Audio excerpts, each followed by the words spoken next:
¿Qué vamos a hacer, tío?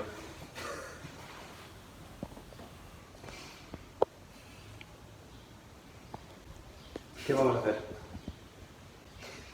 ¿Ya internacional? Vamos. Hala. Que Dios asista. Arceus asista. Hace muy malo, ¿eh? Salimos con muy mal tiempo. Vamos. O sea, estoy bastante nervioso. Él también. Es una puta locura. Nos vamos a ir hasta Alemania desde aquí, desde Getxo, prácticamente sin parar. Nos vamos al Internacional de Europa. Nunca cuentas con hacerlo de verdad. Y ahora pues estamos saliendo. O sea, ¿qué llevo? ¿Cuál es el outfit? Un poco de la ropa puesta, cómoda de viaje, una sudadera por si acaso. X va tal cual, no va a ir con nada, que no. Tiene sus cosas en el coche. Llevamos un montonazo de bebida, mantas, etcétera, por si hay que dormir en el coche.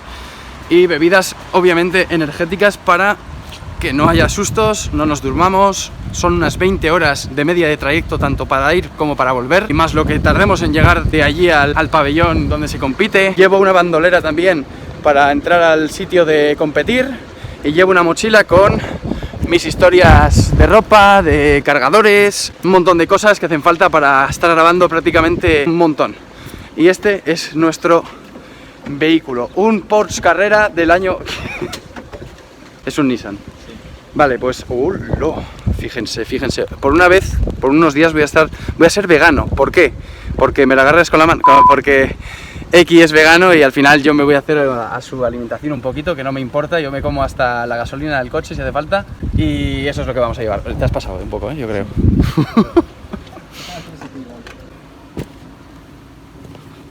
Ahora.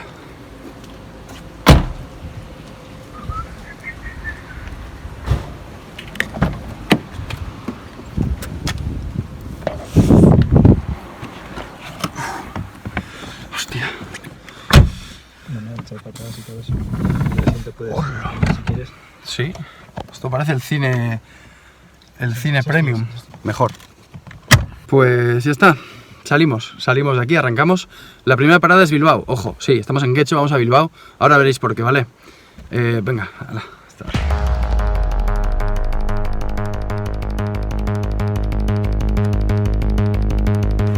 Vale, pues ya estamos en Bilbao. Estamos con Leti, vamos a hacer el cambio especial, por eso vamos a parar aquí la primera vez. Y me ha traído palmeritas, ¿no? Aunque son... ¡Ay! Justo he dicho, voy a comer, voy a parar, voy a comer y... Madre mía, cómo me cuidan, ¿eh? Cómo me cuidan. A ver, oh Dios. Escúchame, mira esto. Mira esto. Mira eso. Vale, bueno. ¿Has alcanzado? No puede ser. Que no puede ser, que he hecho 90 y... No puede ser, ¿eh? No puede ser. No me lo puedo creer. Te juro que he hecho 90 y... Los que ponía, si Héctor lo sabe. Pero que no puede ser, tío. Pues nada. Vale, pues... Nada, chicos, que tengáis buen viaje. Gracias. A la vuelta quedamos y no hago ni un cambio antes, por si acaso. Joder. Pues nada, con cuidadito. Vale, Vamos pásalo avisando, bien. ¿vale? Voy poniendo en... Lo voy poniendo en Telegram y todo, ¿vale? Bueno. Venga, guapa. Gracias. Agur. Bueno, voy a hacer honor a Leti, ¿no? Vale, pues entonces seguimos ya, ¿no? Voy a poner esto.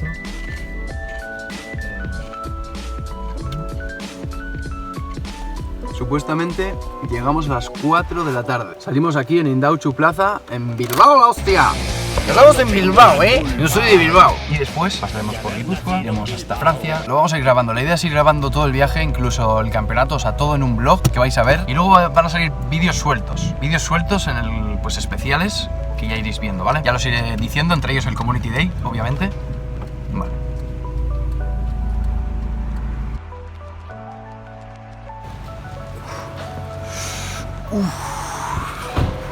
Primera parada en Francia. No ha hecho más que llover.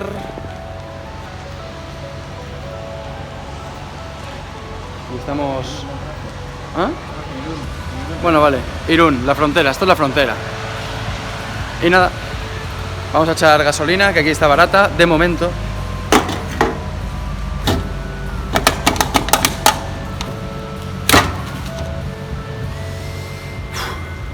Y nada, os vamos contando. Yo soy la oscuridad.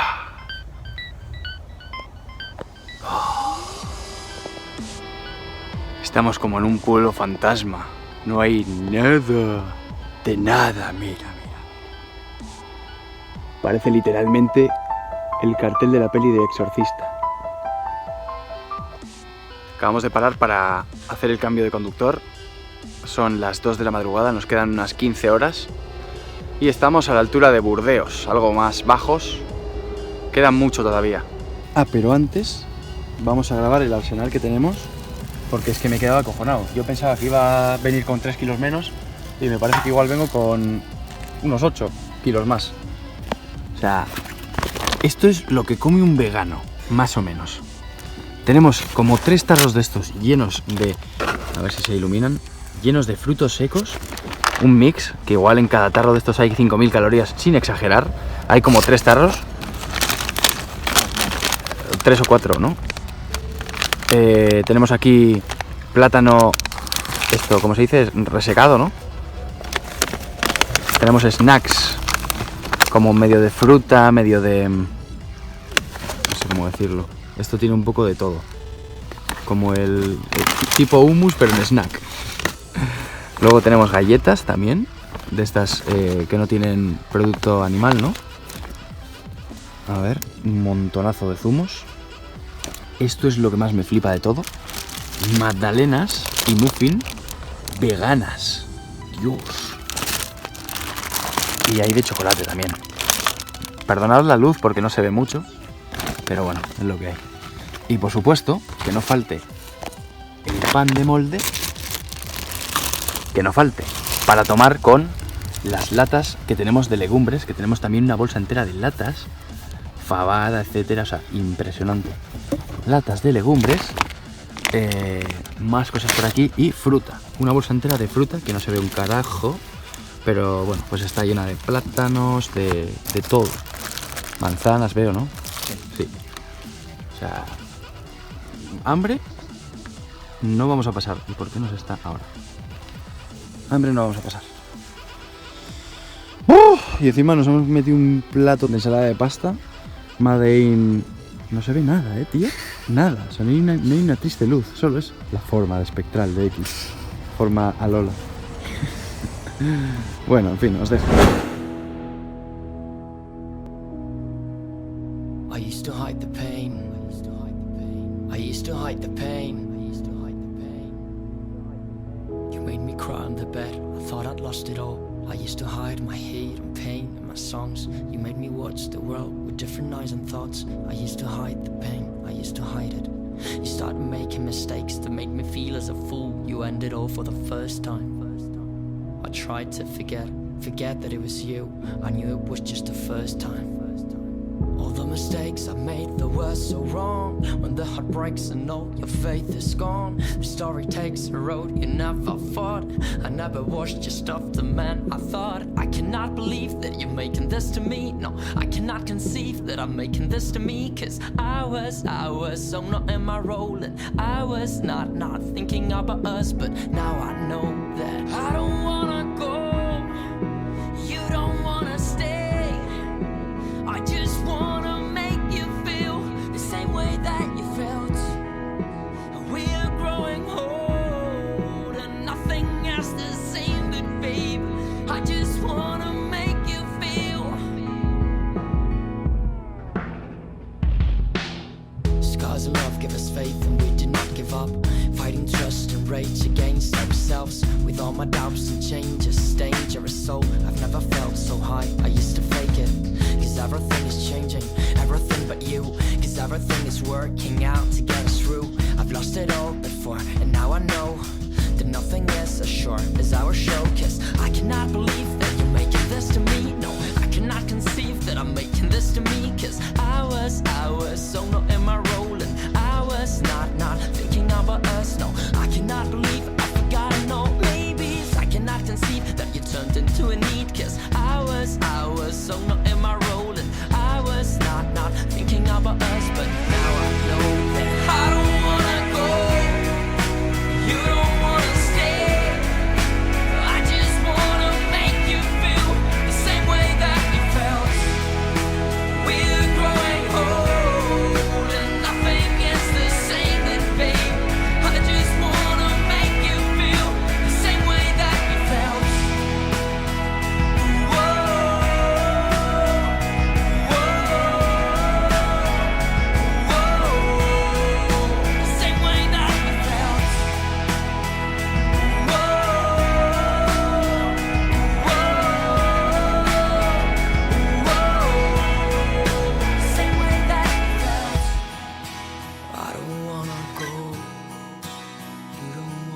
stairs. I just wanna make you feel. Bueno, acaba de amanecer, como habéis visto. Hemos parado aquí para, pues eso, ir al baño y hacer un poco de esto. De esto os quería hablar. Oranguru. Lo vamos a capturar y que sea el registro que, bueno, que marque este viaje, ¿no? Este vlog. Y listo. Va bastante bien para la Copa Retro que está presente ahora mismo en GBL. Y registro de Oranguru, amigos. Es de Montichon, Central de Loire, France. También he registrado una cosa que no he podido grabar, F, en el chat, y es Sarandit, pero es macho, con lo cual, nada. Vale, quiero que veáis una cosa, mira, mira, mira, mira.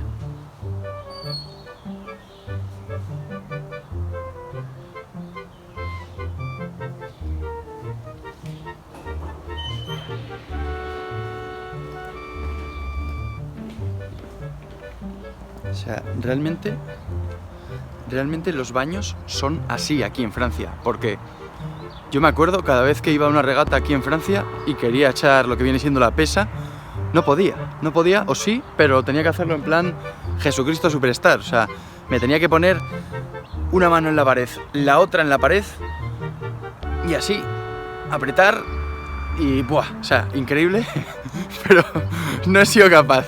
Yo la siguiente vez veo una gasolinera y nada, ya, ala, corta.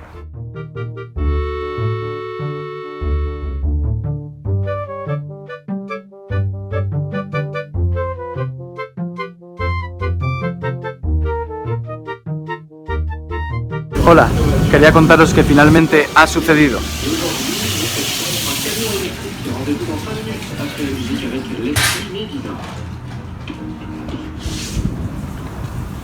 Finalmente ha sucedido. A unos 100 kilómetros de pasar la frontera de Francia con Alemania. 2:20 de la tarde del jueves 21 de abril. Ha pasado. He vuelto a defecar en un mierda de agujero en a tomar por culo de mi casa.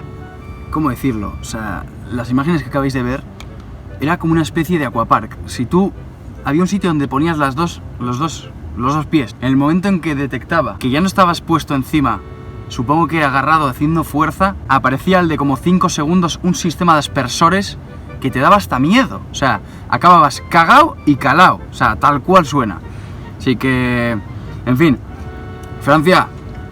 Muy bonito, muy verde todo, sí. Que no puede ser, tío, que me esté aquí yo haciendo de vientre, tío, y tenga que estar como en la edad de Nazaret. Que no.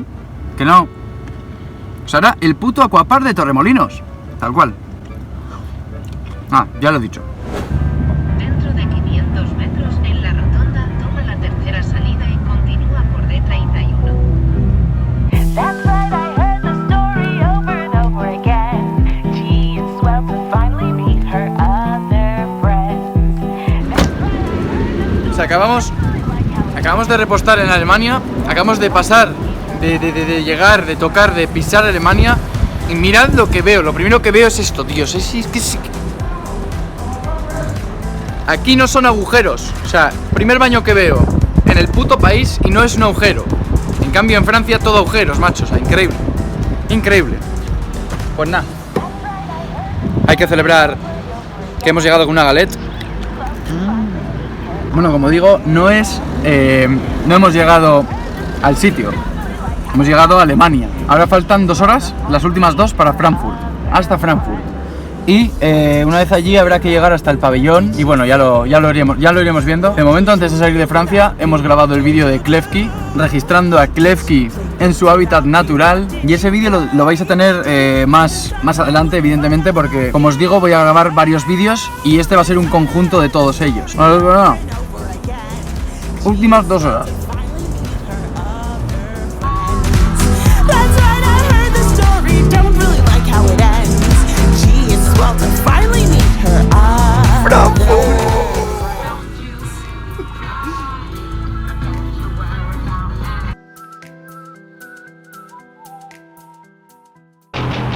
Finalmente estamos en los edificios del Internacional, tanto de TCG como de Pokémon Go, como de VGC, Pokémon también. En principio tenemos que ir al pabellón número 6. Está todo dividido por números, como ahí veis, el 12 o este de aquí que es el 4. Ahí está el pabellón 6. Por cierto, como nuestro coche no cumple con la pegatina de emisiones de CO2 de la ciudad, hemos tenido que aparcar el coche a 50 minutos de este lugar. Sí, hemos aterrizado aquí y... ¡ay, mira, mira, mira! Oh. Bueno, como iba diciendo, no cumple con esa pegatina, con lo cual tenemos que ir andando desde 50 minutos más allá. O sea, una locura absoluta.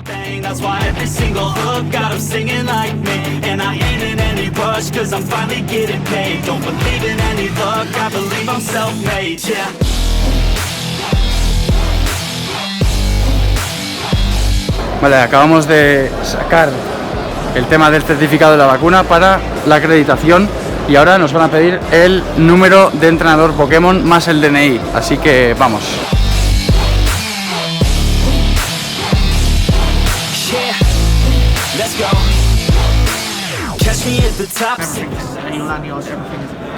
Okay. And good luck tomorrow. Thank you. Everybody's gonna know when the beat drops, they be yelling B-ho.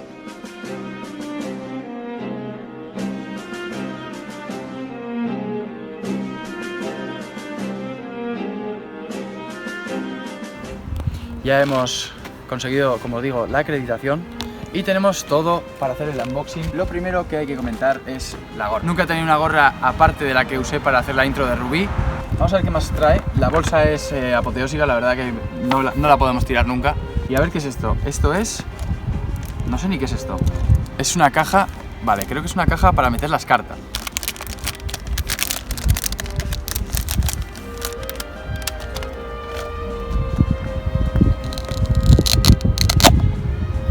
Vale, sin más. Una funda bastante guapa allá donde las haya. Y aquí que viene como un separador, ¿no? Sí. Separadores barra protectores. Y la verdad es que las únicas cajas que tenía yo de protector son las de Magic. Las únicas cartas que siempre he tenido compitiendo y jugando. Por un lado esto, por otro lado, esto es nuestra tarjeta, creo que de competición, ¿no? Para presentar mañana. Esto es, digamos, nuestra acreditación junto con esto. Vale, esto es... ¿qué es esto? No. ¡No, bueno! ¡Qué guapo! Es una alfombra, es como una alfombrilla de ordenador gigante. Las cartas. Para las cartas, claro. Es un tapete. O sea, está súper bien. O sea, el diseño es muy bueno, es brutal. El de este año, tal, no sé qué, muy bonito. Pero sobre todo lo que es el material. O sea, nada de dejar que desear. Está súper bien hecho. Me encanta cómo huele nuevo, a plástico. Esto 10 de 10. Esto la verdad que 10 de 10. Vale, ya por último... bueno, por últimos, para llevar aquí en plan flyer, ¿no? Y te cuelgas aquí, pues por ejemplo, claro, para esto es... algo así. Para la carterita. ¡Qué bonito, tío! ¿Qué tal? Por otra parte, tenemos un pin, sí, un pin gigante, pero un pin de lo mismo, del símbolo de Pokémon Championships Europe 2022, que esto sí que está bastante guapo. Pin de competición. Y con esto creo que tienes un 10% más de ganar tus partidas si te lo pones en la frente. No sé, bastante bien, ¿eh? Bastante bien. Y ya por último, ahora ya sí que último, tenemos fundas, que no sé si son especiales. Ah, sí, son especiales. Son fundas que vienen para las cartas de TCG, de Trading Card Game, y te vienen así, con ese forro, con el forro que llevamos viendo todo el rato, de los tres iniciales, los iniciales de octava, coño. Y bueno, está bien, ¿eh? Está bastante bien. Son regalos que, en mi opinión, no valen 40 euros, ni de coña. Pero a ver, al final, te van regalando estas cosas. Esto, en mi opinión, sí que vale pasta. Esto valdrá, si lo compras en internet, te puede valer, o en una tienda oficial, 20 euros mínimo. De 20 euros no te baja. Más luego las chorraditas estas, que al final esto, pues igual 5 euros. Lo otro, más luego la inscripción, que al final hay que pagar algo. Creo que está bastante bien. La gorra también costará dinero. Y creo que, bueno, eso es todo por lo que viene siendo el unboxing del Internacional. Así que ahora vamos a ir y podemos dormir, cenar, etcétera, etcétera, etcétera.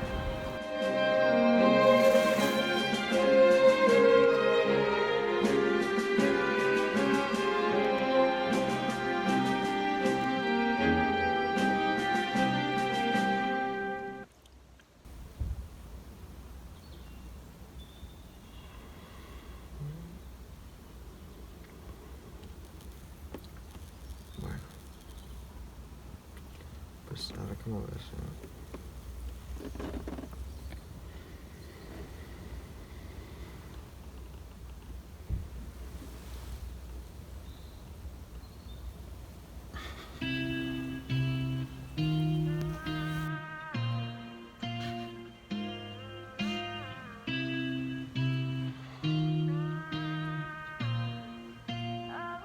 Yeah, I'm gonna take Morning, everybody.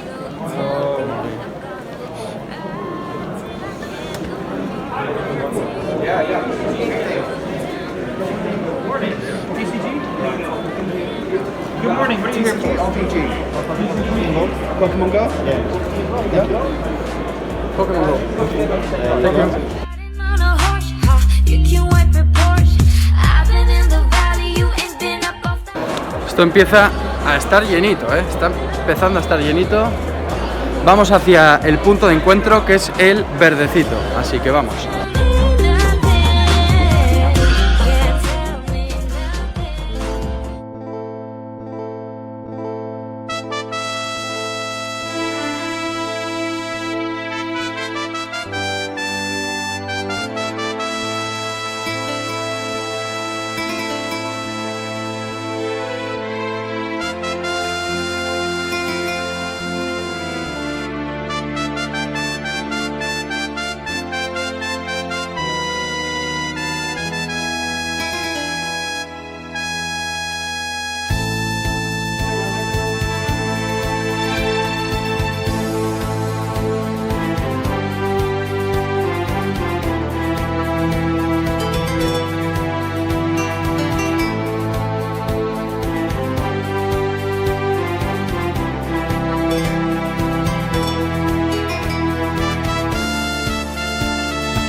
Walking around acting right now. I ain't tryna tell you what to do, we're tryna play cool. Baby, I am playing by your rules. Everything look better with a view, I was in a month. Walking around acting right now. I ain't tryna tell you what to do, we're tryna play cool. Baby, I am playing by your rules. Everything look better with a view. So when you try and figure love on the regular, when you could be blowing up just like my cellular, I won't ever let a shawty come and set me up. Only thing I need to know is you be wet enough. I'm talking slick back, kick back, gun sipping 40s. You can play not another day with a shawty. Mismatch fits that was way before you know me. Got a lot of love, will you better save it for me? We play games of love to avoid the depression. We've been here before and I won't be your bed. While I was in a month, walking around acting right now. I ain't tryna tell you what to do, we're tryna play cool. Baby, I am playing by your rules. Everything look better with a view. I was in a month, walking around acting right now. I ain't tryna tell you what to do, we're tryna play cool. Baby, I am playing by your rules. Everything look better with a view.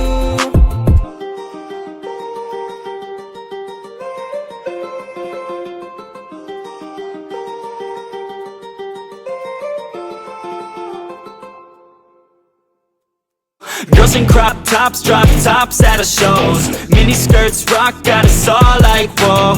All the pretty ladies lined up front row, driving me crazy, I just wanna take them home.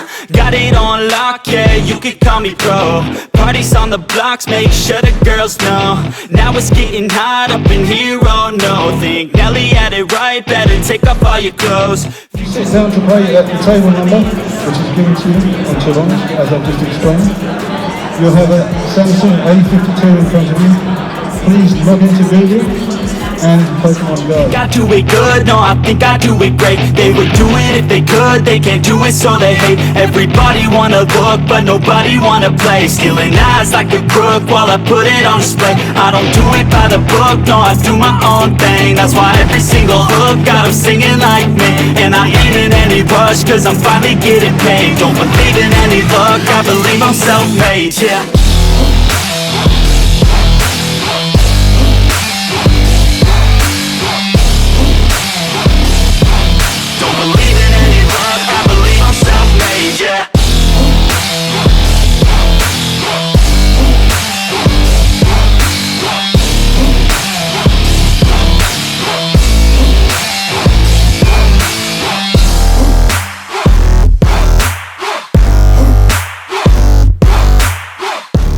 Vale, voy a explicar un poquito cómo va el tema. Aquí veis en la pantalla de mi móvil, veis Challenge, que es la web desde donde se da todo. Entonces, estos son eliminatorias dobles, ¿no? Sí, Double Elimination, que son eliminatorias dobles, deben ser. Entonces, nosotros nos ha tocado, hay grupos que empiezan a las 10 de la mañana, bueno, 9-10, que son las que se están dando ahora, y a nosotros nos ha tocado a la 1 de la tarde. En el grupo C me ha tocado a mí, y en el grupo D a X, que eso no es tan relevante. Entonces, aquí va, como digo, con eliminatorias dobles, y cada vez que tú ganas un combate te meten en el grupo de los ganadores, por así decirlo, y luego está el grupo de los perdedores, en el cual tienes una especie de repesca, eso es. Y en esa repesca es la última oportunidad que tienes para continuar en el torneo, y pasarías, como estáis viendo en pantalla, a las siguientes rondas, es decir, a la segunda, etcétera. Y con nosotros va a pasar lo mismo. Ahora mismo se está dando todo esto. Por ejemplo, acaba de combatir TOP16 hace un rato, ha pasado de ronda a la de los ganadores, no hace falta que le pongan en la de perdedores porque ya lleva una victoria, y ahora se va a enfrentar a su siguiente rival, y si gana pasarían a la ronda 3, y ya de la ronda 3 si se clasifican sería ir a la final del grupo de ganadores, luego tienen la final del grupo de perdedores y luego está la gran final. De cada grupo pasan 2 para las finales de mañana, semifinales y finales. Vamos a ver, aquí me ha tocado a mí, como lo veis, en la segunda ronda, la ronda 1 no, la ronda 2 me ha tocado a mí, con el que gane de la ronda 1. Y aquí le ha pasado exactamente lo mismo en su grupo, en el grupo D, que le ha tocado en la ronda 2, aquí está, frente a quien gane de las otras 2. Y después se puede incluso emparejar si gana su match contra Inadequans, que es un jugador que bastante gente conoce.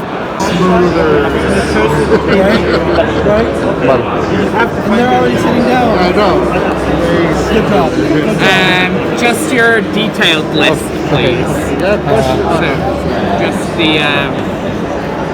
So you keep this, and I will take this. Okay.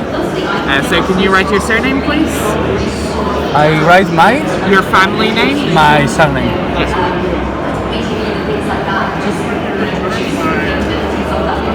Okay. Cool. Perfect. And are you in group C or D? C. My C. group is C. Perfect. There you go. Okay. And you will show this to your opponent. Okay. Okay. Thank you. Thank you very much.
tough as it gets when it comes to team compositions for the Great League in this teams of 6.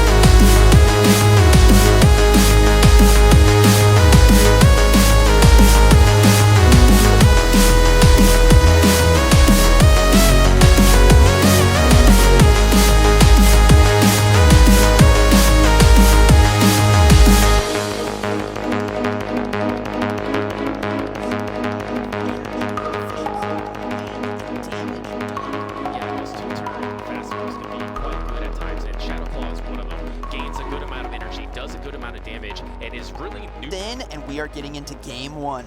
Shiny Registeel into Cresselia. This is a beautiful matchup for Registeel. Oh, and my goodness, 3 counters to Altaria there. Azumarill and Walrein in the back. But we do see a swap out into Trevin and a counter swap into Walrein. Yeah, quick reflexes, bring in the Walrein pretty quickly, but the Seed Bomb does come out first. The Walrein does decide to shield this. It is a Shadow variant. That means that one Icicle Sphere pretty much threatens Trevenant. Now, it's one thing to know. You may be wondering, how could they have the reflexes? They didn't even see the Trevenant on the field yet. You always want to pay attention to the top right-hand corner of the screen. That gives you a tell of the typing of the Pokemon coming in, which is quick enough to swap in the Walrein. And I think this is a CMP. Allowing that Trevenant to actually get to one more Seed Bomb was not ideal for the Shadow Walrein, and so now has to throw the CMP, but undercharges it, but got the shield anyway. Now wants to go for more farm and probably the farm down, but no, throws the Icicle Spear.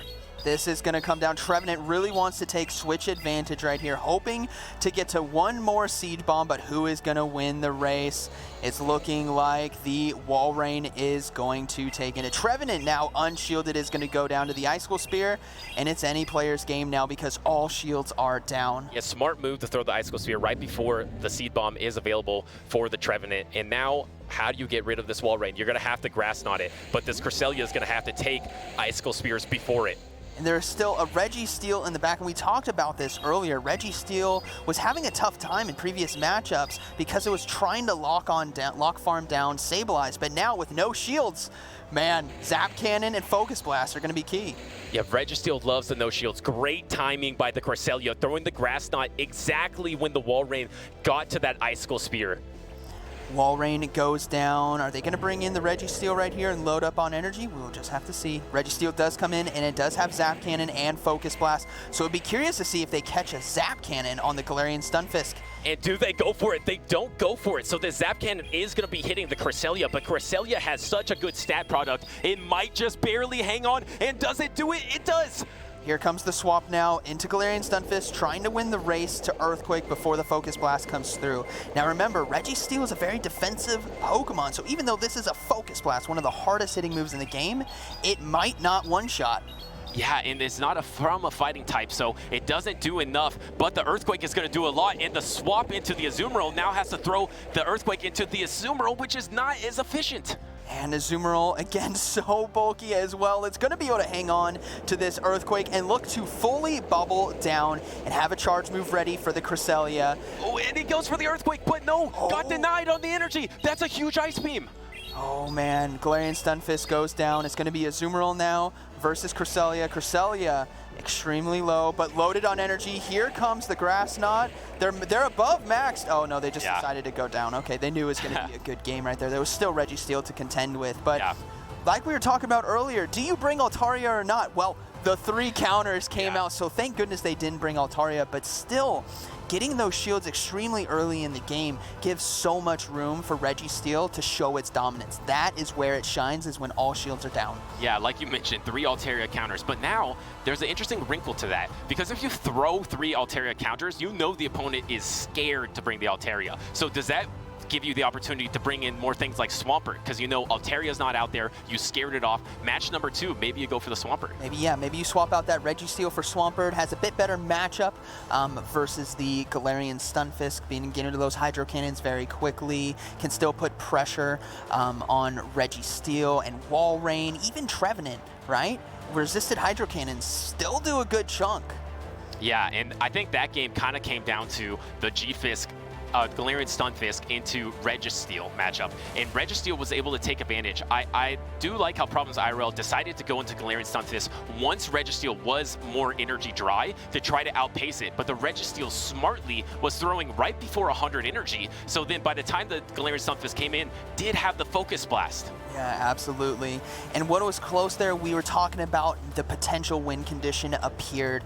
The more you play Pokemon Go PvP and Go Battle League, the more you start to see these things come up. And the potential win condition was catching Zap Cannon on Galarian Stunfisk. How huge of a catch would that have been? Yeah, that would have been huge. Double resisted Zap Cannon. You would get your attack debuffed, which isn't ideal, but the difference between it doing nearly half of Cresselia's health and then on the Galarian Stunfisk would be an enormous momentum swing. Absolutely. And with that catch, oh man, that would have been a crazy game. But that did not happen. Reggie still landed the Zap Cannon versus Cresselia, and it was a good first game. But as we wait for game 2 to start, we have an event tomorrow that we're going to talk about all day because I really want you guys to go out and get this Pokemon. I'm going to be getting it myself and using it in Pokemon Go PvP, and that is going to be Beware. It's going to have a community day.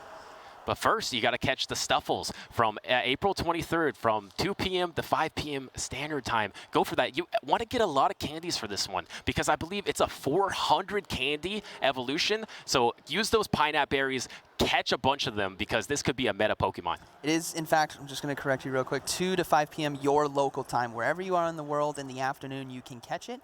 And there are a lot of bonuses as well. That could handle the Talonflame. It's scared of the Brave Bird, but otherwise resisting those flame charges and incinerates is huge. Yeah, and absolutely. If you break down these teams, we haven't seen a lot of Charmers at all. Fairy-type Pokemon with Charm. We saw one, Alolan and Ninetales, but if there aren't those Pokemon on those teams, you know, Komodo could sweep through with Dragon Tail, Dragon Claw, Close Combat. It's very strong, but we will have to see. My favorite Pokemon that I wish I saw more today, you asked me, I thought about it, Drapion. I think Drapion, we've seen it showcased a little bit, but I think it is so flexible in this meta. Sludge Bomb, Aqua Tail, or Crunch as your charge moves that you go to, and Poison Sting is the fast move. Recently got updated, so it gains energy very quickly, and it's a good synergizing Pokemon to handle this Team 6 Pick 3 format. Yeah, just to update you, we do have a rematch for match number 1, and it's available for us right now. It's the shiny Registeel once again into the Walrein. We'll have to see how this plays out. Earthquake versus Zap Cannon or Focus Blast. You choose which one, but we will see a swap out right away into Trevenant and Walrein now coming in. Yeah, once again, the Walrein coming in, maybe a little slower that time, but we do have the same exact matchup. Trevenant came in because it resists all of Registeel's moves and goes for the Seed Bomb, which instantly gets Protect Shielded. Walrein really wanting to take switch advantage right here. It does have its own Trevenant in the back, so it could potentially come in and farm down in the right situation, but it needs to do more damage. Icicle Spear now gets shielded by the Trevenant. Yeah, similar playstyle coming out. Shields coming from both sides, and a Seed Bomb is coming out. I expect the double shield. They're playing it very similar to match number 1. My goodness, they are looking to double shield right here. Walrein really wanting to take switch advantage, and this is going to be a close one. They're throwing the Icicle Spear right now. Will it get the final shoot? Trevenant's final shielding. This is definitely a rematch, I'll tell you that. Yeah, Problems wants shields down, because at this point, you're going to get to the Seed Bomb, but the Icicle Spear can cut it off one before, but no, you get to the Seed Bomb at exactly the same time, win that CMP, and this is going to take the matchup. Walrein will go down. In the previous game, Walrein was able to win that one because it swapped in so quick, but this time Trevenant takes it with a Seed Bomb, and we're probably going to see the Trevenant mirror come in. They really can't farm down with Lock-On. Yeah, I don't know. You could. It's an option, but doesn't go for it. It goes for the Shadow Claw down. Now this Trevenant is going to have energy, which shields down. This energy is going to go a lot of places. This is going to go a lot of places indeed. Cresselia and Walrein, the only option. Seed Bomb and Shadow Ball. Trevenant looking to sweep this game. Do you go for a big catch on the Seed Bomb? And you went for it. Or they went for it, but they didn't quite get it. And now the Seed Bomb is going to land on this Walrein, so it's doing super effective damage. They got to be very careful. Walrein has a lot of energy, has Earthquake and Icicle Icicle Spear, and we do see the swap out now into Registro, and we're going to see this counter swap into Cresselia. I thought for sure we're going to see an Earthquake right there. Yeah, the thing, this swap is just to protect the wall rain and just pretty much sack the Cresselia, because this Cresselia is not going to do much against the Registro no matter what, so just get it out of the way and just try to preserve the wall rain at all costs. All right, so here comes the Moonblast, going to be resisted, but maybe trying to get that debuff potentially here from Registro. Let's see if it gets it. It doesn't, but this is an interesting opportunity for Registro, because if it plays its hand correctly, it could possibly zap cannon the Cresselia and lock on farm down the Cresselia. Which would be huge to take out the wall rain that is in the back. So let's see if they can do it. They're looking to be able to farm down. They got the attack drop as well. Lock on, fully farming down, not throwing any charge moves, and they will be able to get the zap cannon off in time. Watch your ears, battlers. You know what's coming. Registro with the zap cannon. Boom! Takes out the wall rain, and that is going to be a good game. Very well played. Wow, shiny Registro with shields down, able to perfectly play his dimensions to take out the Cresselia and take out the wall rain. The Cresselia banked all that energy, was 4-stage attack debuff, so it's probably trying to get to the switch timer, hold on to that energy, didn't have enough time, got lock on down. Again, we saw wall rain versus Trevenant in the mid game, but what we saw there is how critical it is to get into that matchup right away. 1 or 2 fast moves behind before Trevenant didn't get to the seed bomb. This time it did, and completely came to change the game around. But ultimately, not able to win. Yeah, that was the exact reason. You're completely right. Because that switch advantage did swap in game number 2 compared to 1, because the wall rain came in a little slower, that Trevenant was 1 Shadow Claw ahead and was actually able to get to that 3rd seed bomb. All right, we'll have to see what they decide here in game 2. Again, the first game 1 was officially rematched, and it played out nearly the same, but game 2 now, we could see something completely different. I think Trevenant might be a key on both teams, and how they utilize it, where they decide to bring it in, is going to be crucial. Yeah, it looks like Registro was heavily featured in the first 2 games. We're going to see if it's going to be heavily featured in game number 3. And look, it's back. It's Registro. It catches another good lead. Here comes the Trevenant safe swap and the wall rain. The click right, and we're back at it in game 2. This time wall rain got in very quickly, so we might not see that final seed bomb being able to get to by Trevenant. But here comes the first shield from wall rain. Yeah, and it all comes down to fast moves here. If they're both going to double commit to 2 protect shields, the wall rain is just farming up energy, does throw the Icicle Spear, does have 1 to spare still.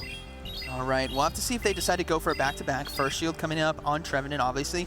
Wants to get to another seed bomb, but are they going to throw it? They are going to throw it right away, trying to force that final shield, and the final shield they get. Yeah, is there going to be a different decision made? Is this wall rain ever going to let this seed bomb go and try to... I don't think so. Having Azumarill and Registro in the back, there's nothing safe. You have to shield, and you have to get that Icicle Spear off, so they will shield and look to take switch advantage. Oh, this is going to be so close. This Trevenant is so close to the seed bomb, but doesn't quite get there because of the speed on the swap in. The Icicle Spear is going to be able to take out this Trevenant. Absolutely. They're deciding to undercharge it. Is still going to do enough damage to take it out, but taking switch, getting in there quickly, and we will see Cresselia now come in, but won't be able to take out the wall rain in time, as it does get to another Icicle Spear. Yeah, the Icicle Spear is going to be incoming here. This Cresselia is going to have to land a Grass Knot. We're going to see if they decide to stay in with the wall rain or save it for later, because a low health wall rain can still get to a move because of how fast it is. Let's look at the timing here, and the Icicle Spear comes in before the Grass Knot. Wow, it does, and we'll have to see what the Cresselia decides to do. It's trying its best to load up on as much energy as possible,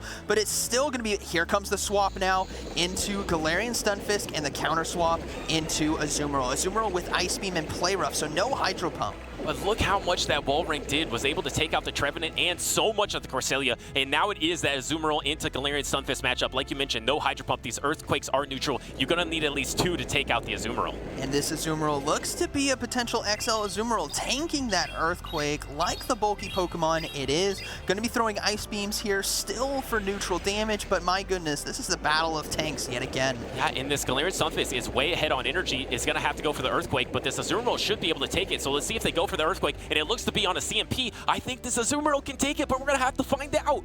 It's going to be a close one, but I think Azumarill might just hang on, and hang on it does. Looking to go for the Ice Beam now, get this Galarian Stunfisk out of there, and lock in the Registeel versus Cresselia to call it a good game. Yeah, and the thing is, this Cresselia is already full energy, so it's not like it could get a farm down. It actually survives that. It could go for the Rock Slide, but decides to just let the Galarian Stunfisk go down. This Azumarill's in trouble, and here comes the Registeel. Wow, what a masterful play. Able to we lost the game right there for a second, but it is back. Able to maintain all 3 Pokemon alive.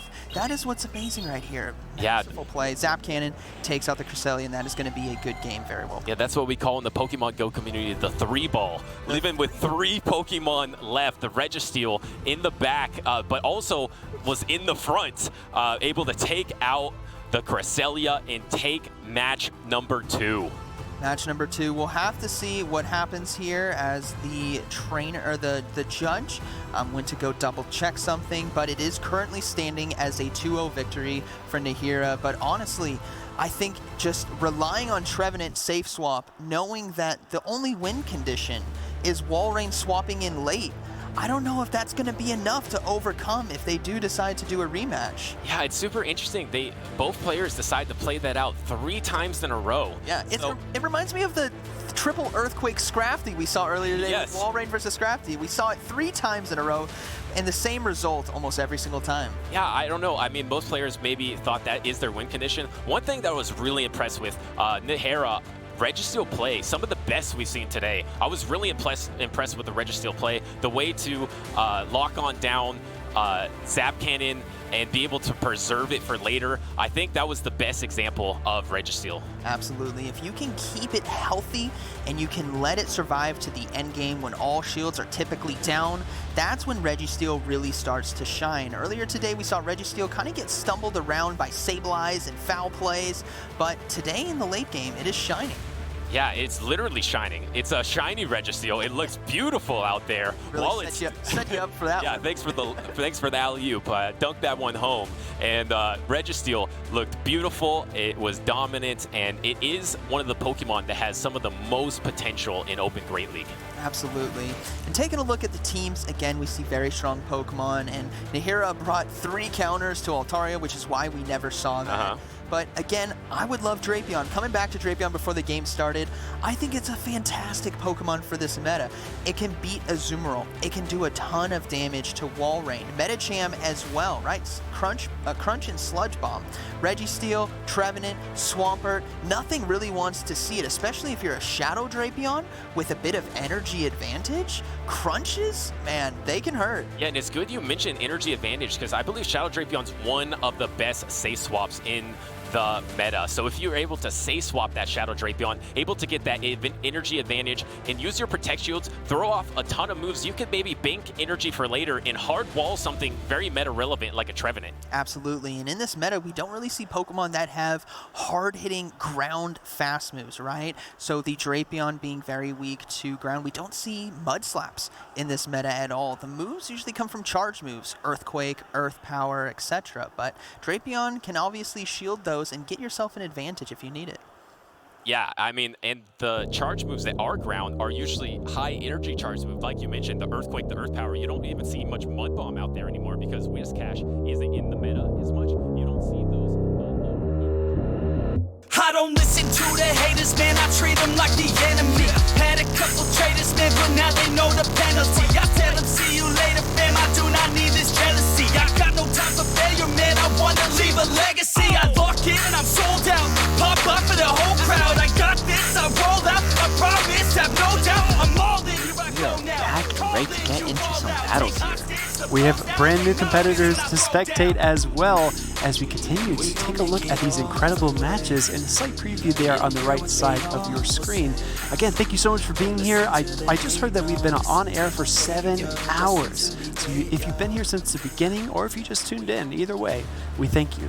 Yeah, honestly, the time flew right by too. I mean, you know, it doesn't even feel like 7 hours. It feels like maybe at least 1 hour, but... At least 1, but no more than 3. Yeah, right? yeah. Right? I agree with that. I think that's safe to say. Yes. But As our competitors get locked in, we have some teams that have popped up there on screen. 23 EJB is on the left side versus their opponents. I think these two trainers are raring and ready to go. Caleb, I don't think we'll have to wait too long to get locked in.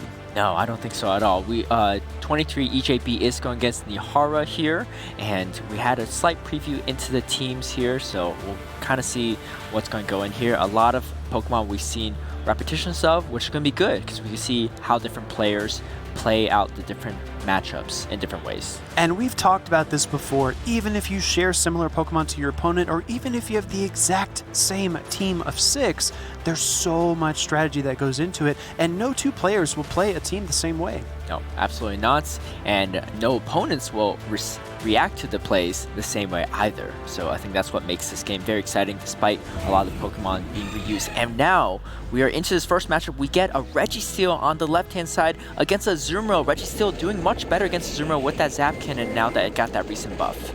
I was going to say that would have been bad news for the old Registeel, but the new Registeel is feeling good, and we do see that swap. Pelipper meets the Swampert, and we see a shield.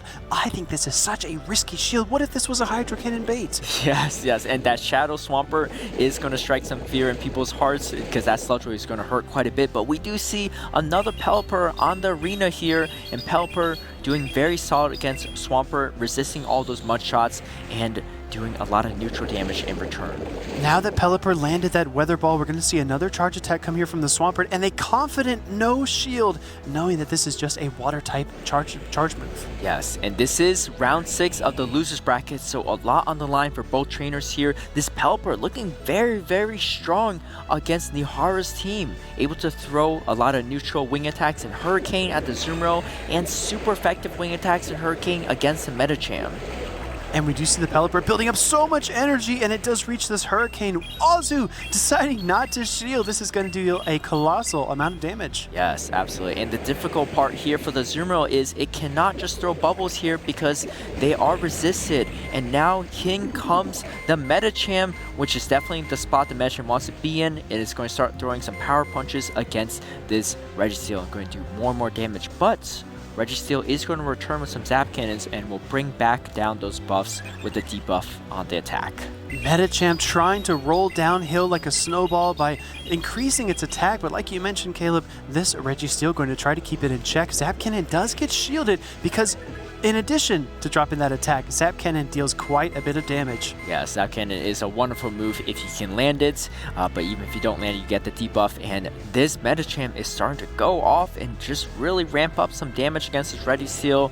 I feel like EJB is in a tough spot, but able to get to one more Zap Cannon here. This is absolutely huge, and grabbing both shields from this Medicham, and now this Medicham is back to resetting on his damage buffs, and it's back to normal after 2 Zap Cannons. I feel like I need a magnifying glass to see that Registeel's HP. It just wasn't there. We're going to see the Medicham, and this has been so heavily boosted. The Psychic will absolutely KO Pelipper.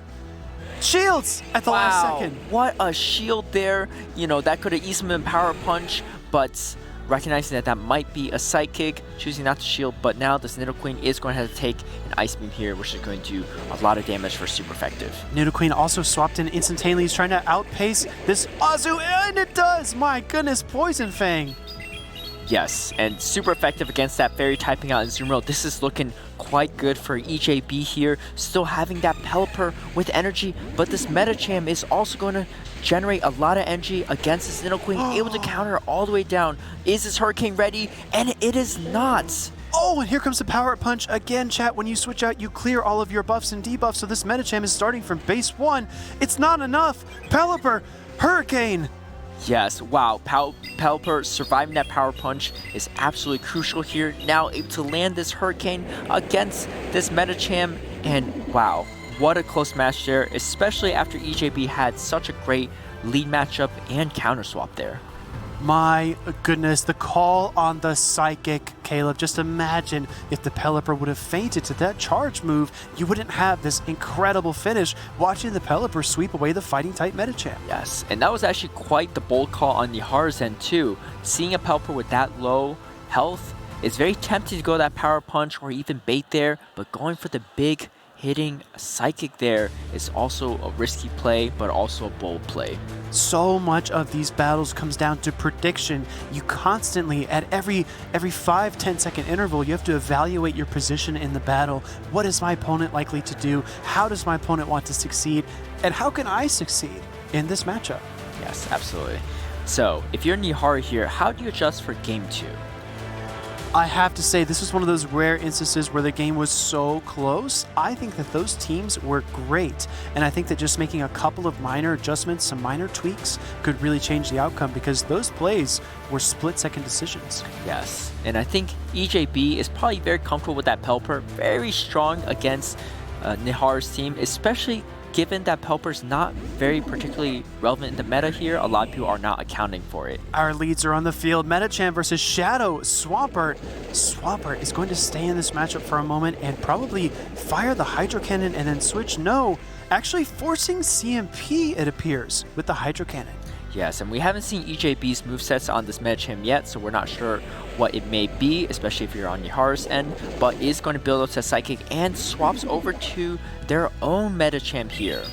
Now, this is interesting because the opponent's Metachamp gathered a lot of energy, 23 EGB landing that Psychic, and it does deal a significant amount of damage. Yes, and now coming with that Pelipper here. Again, Pelipper looking very strong against Nihara's team here, is able to shield this Psychic. That's a big shield there, making all the right calls. EJB not getting baited at all. Metachamp is 0 for 2 on trying to land the Psychic against the Water Flyer, and Pelipper, my goodness, is just fast moving all the way through its HP. Yeah, and look at EJB's knowledge here, understanding that this cannot be another Psychic, and is committing to not shielding here and farming this all the way down wing attacks. This Pelipper has a lot of energy, and that is a scary thing for Nihara to face. Look at this Pelipper just flapping its wing. It's got a big smile on its face, and here comes the Azu. This is a blind weather ball, and we don't get a shield.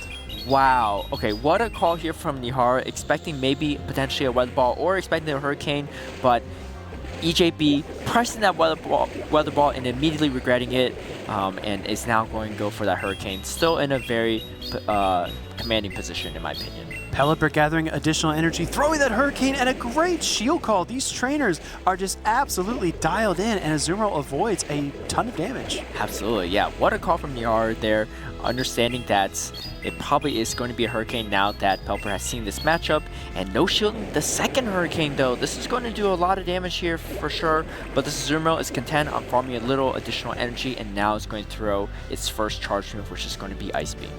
Azumarill throwing Ice Beam here, non-stab, but it is enough to KO the Pelipper. Now coming in with the Nidoqueen, and we've seen this Nidoqueen before. It's such a menace against the Fairy-type Azumarill, but the Ice Beam comes through.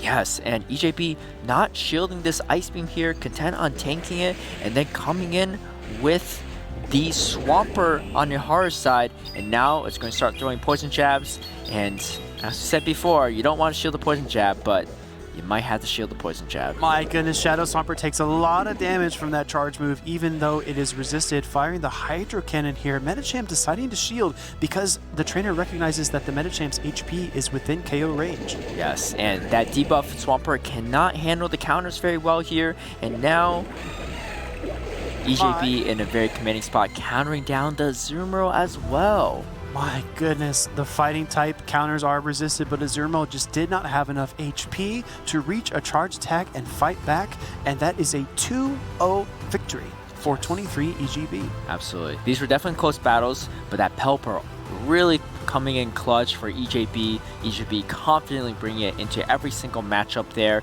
understanding that Nihara doesn't have a strong, reliable check to it. Now again, that was the losers bracket round 6, so Nihara is officially eliminated from the competition, unfortunately, and 23 EJB will advance. So, Caleb, as this tournament goes on, this is definitely a test of endurance. It's okay to play at a high level for a few rounds. For 2, 3, 4 rounds is impressive. And a lot of these trainers have done exactly that to get to this point, but this is also a marathon. Yes. You have to be in peak condition until the very end. Yes, this is very different from playing Go Battle League on your couch at home, on the from the comfort of your bed even, taking breaks in between.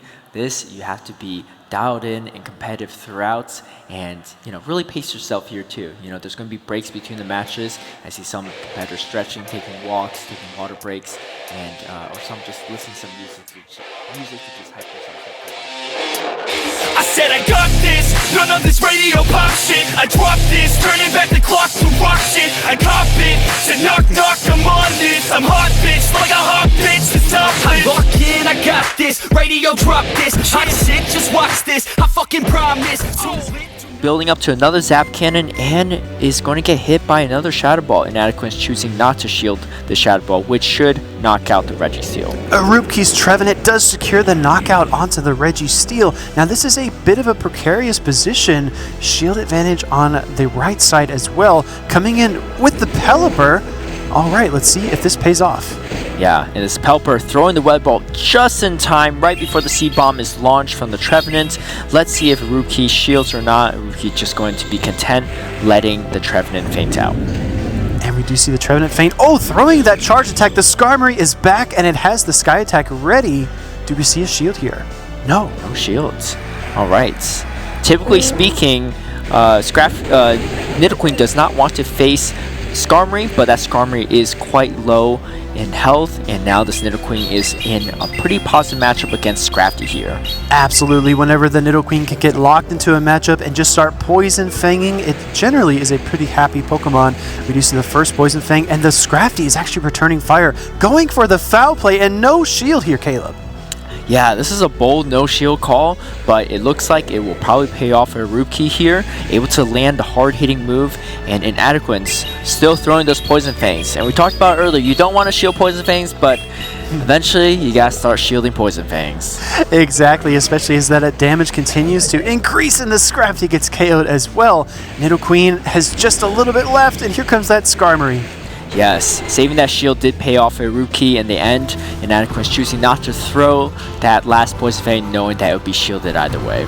The Steel typing on Skarmory makes it kind of an indirect counter to the Nidoqueen because it just doesn't have any attacks that can hit for super effective damage. Yes, absolutely. I do wonder if Inadequate's threw that last Poison Fang a little earlier against the Skarmory, if the Poison Jabs would be enough with Skarmory debuffed in its defense. But I guess we'll never know. However, it was still a very close matchup.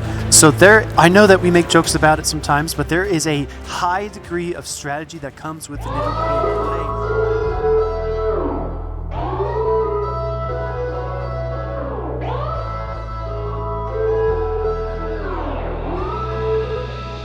She's got me upside down again, just like a roller coaster.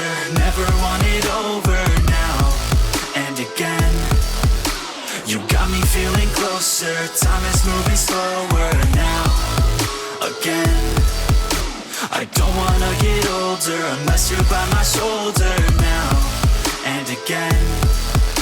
Just like a roller coaster, my stomach's turning over, yeah. She got me good, yeah, she got me bad, yeah, she got me feeling it now, a feeling I've never had. I'm falling hard, yeah, this ain't a fad, yeah, she got me feeling away, it's even better than that. To play around only for a minute, she be flirting back and now I'm feeling so addicted.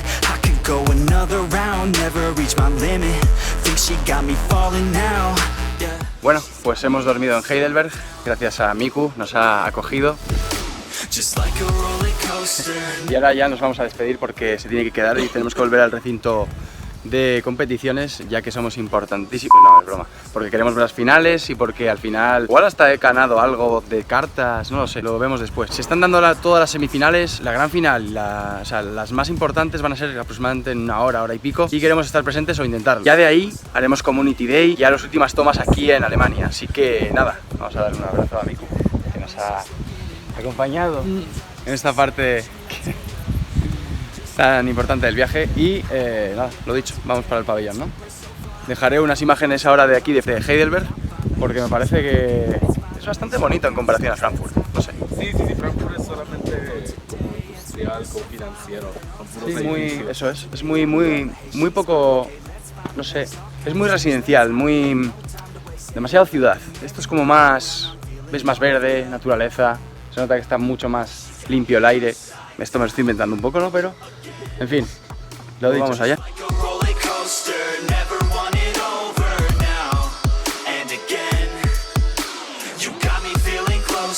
Time is moving slower now. Again, I don't wanna get older unless you're by my shoulder now. And again, just like a roller coaster, my stomach's turning over, yeah.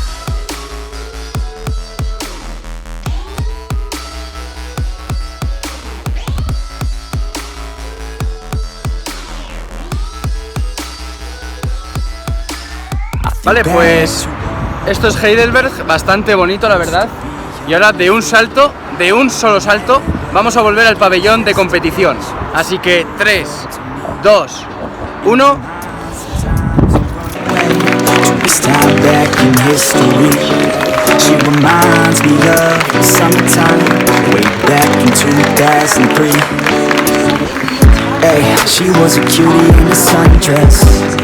I told her I just had to confess, I got a crush on you, darling. Them long tan legs got me falling. And I know this player's bracket champion could not measure up today, but he came very, very close, played incredibly well, and that grit carried him all the way here. Unfortunately, unable to flip the bracket and the match. Tournament is unlike any other in all of these sports. Now we are going to kick it off the main floor, main stage, with an interview with our grand champion. What an amazing tournament that we had here in the European International Championships. The first time Pokemon Go ever was invited to this tournament, and we have a champion. Aries, congratulations! Used to be young and free.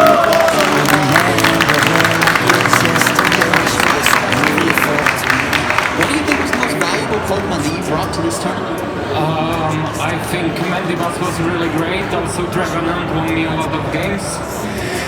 Registro was kinda useless for me, I used it like once, but it is bench pressure, so I think my team was really great, and I want to thank everyone who helped me with building in and training with it. That is awesome. Now, would you have any advice for trainers out there? Obviously, this is one of the first tournaments we've ever been to. What would you say to the fans watching in the crowd and those at home who are going to go compete? I think the best way to play is to practice 6v6 tournaments. I don't play GBL at all. I actually never was a legend, so I'm used to play 6v6, and that's it. I don't know what I'm doing here, how I want somehow. You did an amazing job, masterful play with Mandibuzz, with Air Slash, in fact, not Snarl, and Trevenant as well. Thank you all for tuning in at home for the European International Championships, and for all here in the crowd, please give one more round of applause to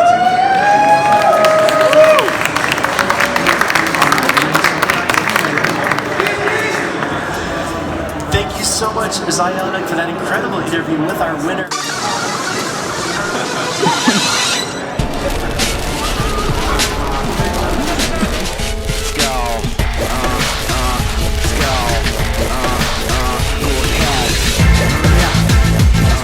Bueno, pues ya se ha acabado el Campeonato Internacional de Europa y he quedado en 16ª posición. Me han dado esto de premio, o sea que no me he ido con las manos vacías realmente. Son 18 sobres de cartas, que ya veremos lo que hago con ellas, la verdad. No me esperaba nada, yo esperaba no tener ningún premio, pero bueno, así ha sido. Y ahora viene el Día de la Comunidad, porque ha empalmado el tema de intentar hablar con Sionic, de intentar conseguir lo del tema de los premios, de ver las finales, y ahora justo empalma el Community Day, o sea, es como seguido, todo seguido, concatenadamente. Así que ahora ya vamos a más o menos empezar todo lo de Stuful, que ya vamos con unos minutos de retraso. Así que nada, veréis el vídeo aparte, obviamente, y en cuanto acabe los Stuful nos vemos un poco en el coche. Bueno, pues esto es todo en Alemania. Nos vamos a despedir de esta ciudad en la cual mucho no es que veamos, pero nos vamos. Ya está, coche preparado, la comida preparada ahí para unas cuantas horas que no hemos comido, comeremos ahora de camino, unas cuantas horas, 20 horas hasta Vizcaya. Así que adiós Alemania, nos metemos aquí dentro, tiki tiki, taca taca, opa. Y... buah, otra vez, 20 horas otra vez. O sea, no sabéis lo que son 20 horas en coche, o 24, hasta que lo hacéis. No lo sabéis. Y más cuando lleváis una paliza semejante. Así que, listo. Adiós, Alemania. Por cierto, Luli, un saludo, vale, que me acabas de abrir amistad cuando tenía que haber sido al revés y poderte saludar en el Community Day. Pero bueno, es lo que hay, así que por lo menos tienes tu saludo si ves el vídeo, ¿vale? Venga, chicos, os vamos informando.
Bueno, fin del viaje.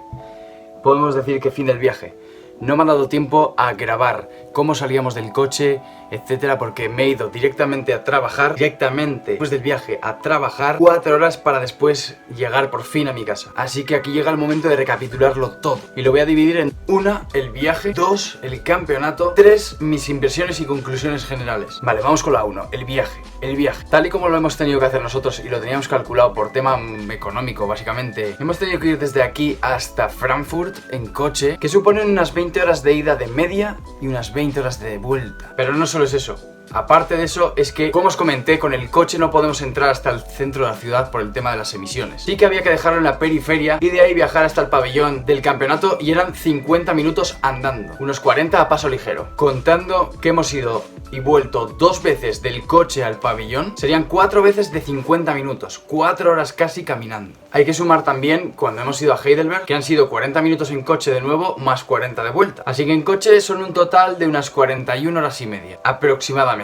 Y no es solo eso, es que para la ida tienes la presión de llegar a tiempo para recoger tu acreditación y poder entrar al recinto para poder competir. Y a la vuelta he tenido también el handicap y la presión de volver a tiempo para trabajar. Con lo cual eso hace que de las 20 horas que tienes que conducir no puedas descansar prácticamente ninguna. Esto es, son 22 horas 23 contando descansos obligatorios entre cada 2 horas que hagas, cada parada para repostar, mini parada para, bueno, ya sabéis para qué, comer, etcétera. Dormimos a turnos.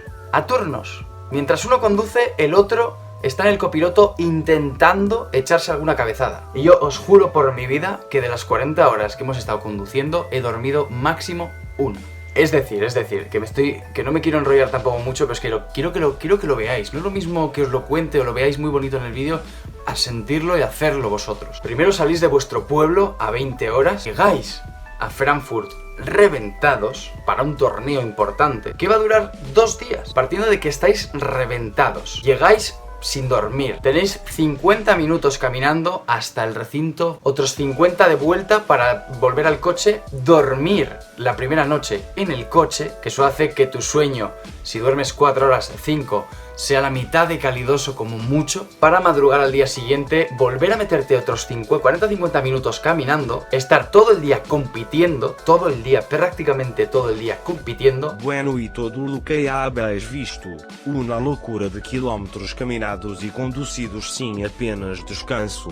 Ahora vamos con el campeonato, con lo que es un poco la organización, el recinto, la localización. Empezando por la localización, me pareció demasiado difícil de acceder, porque tenías que entrar como por el metro, luego subir una especie de túnel y ahí ya pasar por unas estas, o meterte en otra sala y ya llegas al pabellón. No había ni una puerta principal que llevara directamente al recinto donde estuvimos. La organización para mí estuvo bastante bien, yo diría que de 10, sobre todo Pokémon Go, que es el primer evento que se consigue retransmitir presencialmente, y aunque mucha gente pues pueda igual criticar ciertos aspectos, es que están empezando, o sea, Pokémon Go se está empezando a retransmitir y tiene muchísimo margen de mejora, así que para mí fue casi inmejorable. La organización, jueces, etcétera, bastante bien. Lo que viene siendo competir, se echó de menos algo que tape las manos para que no te lean los cargados, para que no vean si vas a escudar o no, para estar un poco más con intimidad, ¿no? O sea, yo pondría una cupulita que no te tape entero, porque hay que ver a tu rival, pero sí que te tape solo el tema de las manos, no que tengas que tú andar escondiendo el teléfono debajo de la mesa, o que te pongan delante una especie de revista que actúe como pantalla. Eso me parece un poco cutre, pero bueno, al final es mejorable y se hará, supongo, así que por esa parte no me preocupa. Luego el tema de los competidores, de los casters, del staff entero, jueces, seguridad, al final todo eso creo que estuvo perfecto, o sea, no tengo ninguna pega. De hecho, fue maravilloso poder conocer a Sionic y Heidelberg, entre otros, y comprobar que al final son una comunidad que parece que es, no sé, muy bonita, muy unida, ¿no? A pesar de que seguramente no sea perfecta. Y luego tenemos el tema de la participación, que bueno, no fue muy elevada, fuimos 90 y algo, creo que en Liverpool la mitad, más o menos. Así que bueno, va aumentando, ¿no? Es que estamos empezando, como quien dice, como he dicho, y es normal y lógico que no haya tanta gente, pero bueno, a ver si la gente se va animando más. El tema del precio, si tú pones que si eres leyenda, por ejemplo, como requisito para participar, no deberías por qué pagar 45 euros para entrar a competir, no sé, me parece un poco incoherencia, ¿no? En ese aspecto. Que un espectador pague por ir, bueno, vale, lo puedo pasar, pero que un jugador que se lo ha ganado, no sé. Salvo que no seas leyenda y quieras acceder a jugar, ahí entiendo que necesites pagar, ¿no? Para intentar, porque tú no te has ganado en cierto modo ese derecho que otro jugador sí se ha ganado para intentar entrar al regional o al internacional o lo que sea, y pelear en este caso por el mundial. Así que en ese aspecto yo creo que los precios están un poco desorbitados y creo que debería ser algo un poco más explícito y que se pongan ellos de acuerdo, sobre todo de acuerdo, porque dicen una cosa hace 2 meses y luego es otra, como el tema de, bueno, de unir las cuentas de entrenador con tus cuentas de Gmail y tal, que al final no se ha hecho, pero bueno, eso tampoco, no me voy a meter con ello, ya se mejorará en un futuro. Así que para acabar, conclusiones generales y finales, entonces en el viaje, como digo, no os penséis que es fácil, o sea, si vais a ir en avión y tenéis recursos y tiempo, adelante, es la hostia, es un pedazo de viaje y merece la pena, aunque no vayan los jugadores, porque hay muchos jugadores que no van buenísimos del mundo, no van por lo que sea, por el precio, porque no les apetece, no les cuadra, por 1000 cosas no van, pero aún así merece la pena ir a conocerla, ¿no? A conocer la comunidad, el mundillo, a pegarte, a vivir ese nerviosismo que está de estar delante de la gente, viéndote competir. Yo al final estoy un poco acostumbrado por el tema de los streams y tal, y en ese aspecto no tengo tanto problema, pero para una persona que no está acostumbrada más que a jugar en su casa detrás de una pantalla, es que nada que ver, o sea, es que nada que ver con la adrenalina que se siente compitiendo frente a frente, dependiendo de un resultado, de la tensión, de a ver qué equipo tiene el rival, o sea, eso para mí es...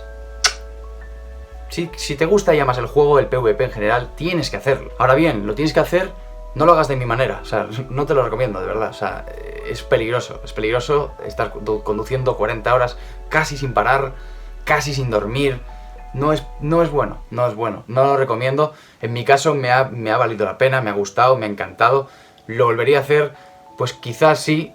Te diría que no, pero quizás sí, pues por al final, por todo lo positivo que me he llevado, ¿no? Quitando lo negativo. Y que al final yo estaba cagado de miedo por toda la locura que era este viaje, o sea, era una locura, para mí era una locura, no solo el hecho de ir a un internacional, sino todo, o sea, el cómo nos lo hemos montado y el poco tiempo que tenía y que encima tenía que trabajar a todo correr, era una locura y al final, pues me ha merecido la pena, creo que me ha merecido la pena y estoy muy contento de haber vencido esas inseguridades y que realmente teníais razón cuando me decíais, ya verás que lo bueno está por llegar, que detrás de todo ese sufrimiento de viaje ibas a tener una recompensa bonita, que fueron todas las batallas que hemos visto y todas las amistades y todas las rivalidades que hemos hecho, ¿no? Todo eso, el poder conocer a Sion y, como digo, y mucha gente. Y así por fin, llegando al final de este vídeo agotador, quería agradecerles desde aquí a toda mi comunidad, repito, toda, desde el primer hasta el último suscriptor, seguidor, suscriptor de YouTube, gente que me comenta, gente que ha donado dinero, que ha donado recursos para que yo pueda hacer este viaje. Mil gracias de verdad a todos vosotros, mil gracias, en especial a Miku, Lapis, Berto, Aldair, Keops, Duque, es que no... Sois muchos los que habéis podido contribuir para que durante el extensible y todo lo que llevamos hasta ahora pueda haber hecho este viaje. Gracias también a Eki por aguantarme durante tantas horas, por permitirme conducir tu coche, por fiarte de mí, por hacerme mucho más ameno los días, por apoyarme tanto en el campeonato. En resumen, gracias a ti que lo estás viendo también, gracias por hacer esto posible, gracias por alimentar mis sueños, gracias por contribuir a seguir haciéndome pensar que los sueños son posibles, pueden volver realidad simplemente con levantarte y conducir 1500 kilómetros si hace falta. Así que seguiremos con más y de verdad que gracias de corazón por haber conseguido que yo haga este vídeo. Nos vemos muy pronto.